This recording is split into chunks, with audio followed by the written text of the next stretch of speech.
জাতির পিতা মুজিবের পথ ধরো।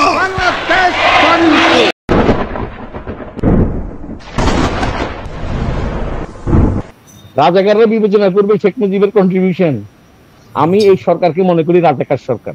তিনি বঙ্গবন্ধু, এটা তো একটা ব্যাপার আপনার জাতির জনক।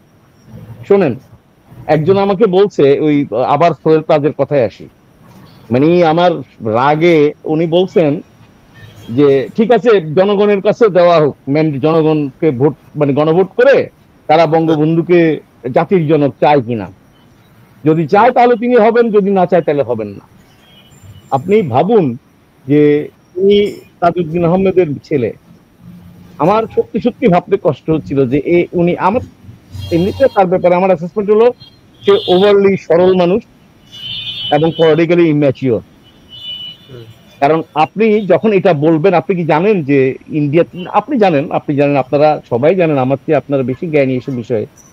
ভারতে আপনি যদি এখন গণভোট দেন, গান্ধীর পক্ষে কয়জন আপনার ভোট দেবে? যখন একটা দেশ স্বাধীন হয় তখন একটা ব্যাপার থাকে, আমার পিতাকে আমি তখন নির্ধারণ করব। তারপরে যখন ছেলে মানে আমার পিতা একজন, আমরা 5 ভাই মনে করেন, এরপরে ছেলে মারামারি লাগে, বাবাকে মনে হয় এক ছেলের মনে হয় বাবা তার পক্ষে, আরেক ছেলের মনে হয় বাবা ওর পক্ষে, এবং এই যখন মারামারিটা লাগে তখন বাবার বিষয়ে তাদের মতামত। কেউ আমরা বলি না তুমি আমার বাবা না, হ্যাঁ আমি ভাবতেই পাচ্ছি না, আমরা সিনেমাতে এরকম ডায়ালগ শুনি না, আমরা ভাবতেই পাচ্ছি না তুমি আমার বাবা না। তাতে কি হলো? তাতে আপনি দেখা গেল যে 5 জনের মধ্যে 3 জনই বললো যে তুমি আমার বাবা না, বা 4 জনই বললো তুমি আমার বাবা না। বাবা হয়তো ওই বাকি 4 জন মনে করছে যে বাবা ছোট ছেলের প্রতি বেশি বায়াস, তো 4 জন বললো তুমি আমাদের বাবা না। তাতে কি ওই লোকের কৃতিত্ব খারিজ হয়ে যায়? কিন্তু এরা যেটা করছে যে উনি এই ভদ্রলোক আপনার শেখ হাসিনা সরকারের প্রতিমন্ত্রী ছিলেন, তিনি 2 বার এমপি ছিলেন। তিনি যখন চলে যাওয়ার পরে আরেকবার এসেছিলেন, আমার মনে আছে টিভিতে একটা খবর এসেছিল, শেখ হাসিনা তাকে জড়িয়ে ধরছেন এবং আপনারাই একটা নিউজ করেছিলেন যে বড় বোনের সাথে ছোট ভাইয়ের মানে উনি আদর করছেন বা ইমোশনাল একটা হচ্ছিল, আমার মনে আছে এই কথাটা। এতদিনের মধ্যে আপনি একবার কোথাও বলতে পারলেন না যে এই বঙ্গবন্ধুর ব্যাপারে একটা জনমত যাচাই করা হোক। আপনি এখন এই কথাটা কেমনে বলেন? Being the son of Tajuddin Ahmed, এই লোকটা কে? এই লোকটা নিজের জীবন দিল বঙ্গবন্ধুর জন্য। ওনার কি বঙ্গবন্ধুর উপর রাগ ছিল না? ছিলই তো। এবং আমি নিজেও মনে করি বঙ্গবন্ধু তাকে আন্ডারমাইন করেছিলেন, বঙ্গবন্ধু তাকে প্রপারলি ইভালুয়েট করেন নাই। আমি নিজে মনে করি তাজউদ্দিন আহমেদ যদি বঙ্গবন্ধুর সাথে থাকতেন, বঙ্গবন্ধু মরতেন না এভাবে। কিন্তু আপনি তাজউদ্দিন আহমেদের স্ট্যান্ড পয়েন্টটা দেখেন, কত বড় একটা মানুষ একটা দেশকে 9 মাস বঙ্গবন্ধুর অ্যাবসেন্সে এভাবে করে করলো, কোনোদিন তার কোনো প্রকাশ দেখেছেন? কিন্তু তার ছেলে এবং মেয়েরাও, এরা এখন যা করছে, আপনি বলছেন যে পরিবারতন্ত্র হয়েছে। আপনারা নিজেরাই তো তাজউদ্দিন আহমেদের নাম ব্যবহার করে অনেক রকমের সুযোগ সুবিধা পেয়েছেন। আপনি ওই যে ইলেকশনে আপনি নমিনেশন পেলেন কেন? ইয়াং ম্যান, আপনি আমার চেয়ে অনেক ছোট, আপনি কিভাবে ইলেকশনে নমিনেশন পেলেন? কেন পেলেন? কারণ আপনি তাজউদ্দিন আহমেদের ছেলে। আপনার বোনরা নমিনেশন কেন পেয়েছিল? বিকজ তারা তাজউদ্দিন আহমেদের মেয়ে। শেখ হাসিনা যে এত কিছুর পরও আপনাকে রাখতে চেয়েছিল, কেন চেয়েছিল? কারণ আপনি তাজউদ্দিন আহমেদের ছেলে। তো এখন শেখ হাসিনা ফ্যামিলি করেছে এগুলো, বা ওইটা যেমন সত্যি কথা, আপনারাও করেছেন প্রত্যেকটা। এটা বাংলাদেশের একটা ফিউডাল সোসাইটি।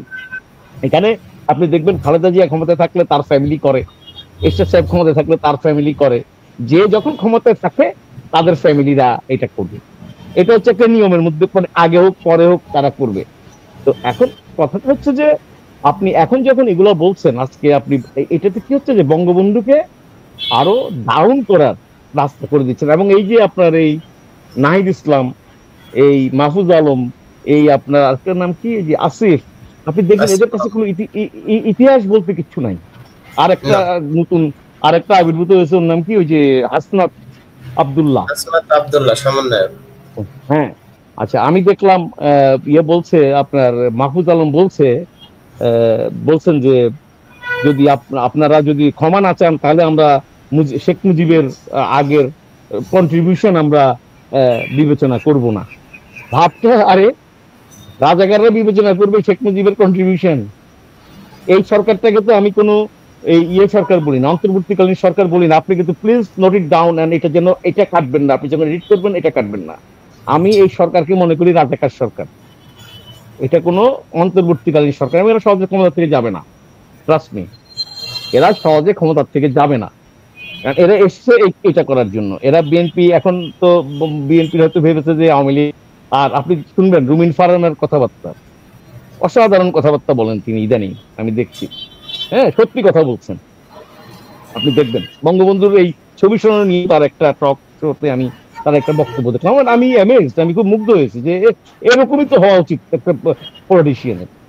তিনি তার ইন্টারেস্টই কথাটা বলছেন, তিনি বুঝতে পেরেছেন যে বিএনপির সামনে ডেঞ্জার আছে। হ্যাঁ, কারণ আওয়ামী লীগ সরে যাওয়ার অর্থ বিএনপি ভালো থাকবে তা তো নয়, কনফ্লিক্টের এটাই নিয়ম। আপনি সরিয়ে দেবেন, এখন তাহলে ওদের আর কনফ্লিক্ট কার সাথে হবে? জামাত দেখেন না, জামাত বারবার বলছে ইলেকশন দিও না, কেন? ফ্যাসিস্ট চলে গেছে, ওদের কার্যকলাপ দেখুন না। আপনি জিজ্ঞেস করবেন একজনকে একদিন, আপনারা যদি সুযোগ থাকে কোন একটা আপনাদের প্রেস কনফারেন্স বা কোথাও, এটি প্রশ্ন করবেন যে ফ্যাসিস্ট শব্দটার ডেফিনিশন কি, ফ্যাসিস্ট কাকে বলে? আপনি খেয়াল করবেন তো এই কথাগুলো সে বলে কিনা। এক নম্বর, যে একটা আলট্রা আইডিওলজিক্যাল ফ্রেমওয়ার্ক থাকবে, যেটা এদের আছে। এরা একটা দেখবেন যে শেখ মুজিবের বিরুদ্ধে বলছে, স্বাধীনতার বিরুদ্ধে বলছে, রিসেট বাটনের কথা বলছে, এগুলো তো তাদের একটা স্পেসিফিক আপনি একটা আইডিওলজিক্যাল ফ্রেমওয়ার্ক। আমরা জানি এরা অপোজিশনকে মেরে ফেলে। হিটলার, মুসোলিনি, একেবারে কোনো কথা নাই। মানে আপনি দেখুন ওরা আওয়ামী লীগের সাথে কি করছে। মিনিমাম কারো যদি আপনি যে এই যে এই রহমান, আপনি যদি কোনো কারণে ওদের কাছে খবর আছে, হয়তো ধরবে একটা টাইমে হয়তো, বা যে আপনার কিছু সিম্পেথি আছে আওয়ামী লীগের জন্য। আমি তো দেখছি আপনাদের যে অনেক জার্নালিস্টের একেবারে হরে ধরে সব অ্যাক্রিডিটেশন কার্ড বাতিল করছে। এটা কি? মানে যত আমার কাছে খবর আছে যে এই যে সিভিল সার্ভিসে যত ওই সময়ের যত ভালো ভালো পোস্টিং ছিল সবাইকেই বসিয়ে দেওয়া হচ্ছে। এটা কি? এটা তো হিটলার করতো, মুসোলিনি করতো। মাইনরিটিদেরকে আপনি আপনি ইয়ে করবেন, অপ্রেস করবেন।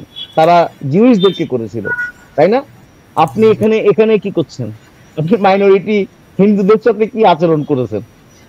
তারপরে আপনার অপোজিশনের তো আওয়ামী লীগের সব নেতাগুলাকে তো মেরে কেটে যা তা অবস্থা। আপনি পুলিশদেরকে মারলেন কেন? আপনি ভেবেছেন যে পুলিশরা হচ্ছে ওদের এজেন্ট, তাই না? তার মানে আপনি ঘুরে ফিরে ওই বললাম না, ওই ওই কাজটা, ওই কালারটা থাকলেই হলো। এটাকে বলে হিটলার মুসোলিনি যেটা করেছিল সেটা ছিল একটা সেমেটিক হেট্রেড, সেমিটিজম। ওরা ওই যে ইহুদিদের যে রুট, ওটাকে ওরা একেবারে ইয়ে করে দিতে চেয়েছে। এখানে এই ভদ্রলোকেরা এই আমাদের ডক্টর মোহাম্মদ ইউনূসের নেতৃত্বে নোবেল লরিয়েট যা করছে, এরা কিন্তু এটাই করছে। আপনি ডক্টর ইউনূস সোহেল আজকে কেন কল দেয় আপনি আমাকে বলুন তো। ডক্টর ইউনূস আওয়ামী লীগের লোকজনকে ধরে একেবারে এসে, উনি যে ওখানে, এই জন্য বলছি উনি সরল মানুষ বলে ফেলছে। আপনি খেয়াল করেছেন কিনা জানি না, উনি বলেছেন যে ডক্টর ইউনূস নিউ ইয়র্কে তাকে ফোন করেছিলেন।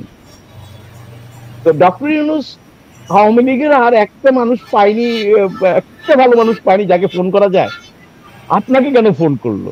আমরা তো বুঝি ইকুয়েশনটা, কিছুটা তো বুঝতে পারি। ডক্টর ইউনূসের সাথে আমি খুব অবাক হবো না যে যদি সোহেল তার এই ক্যাবিনেটে জয়েন করে কোনো সময়।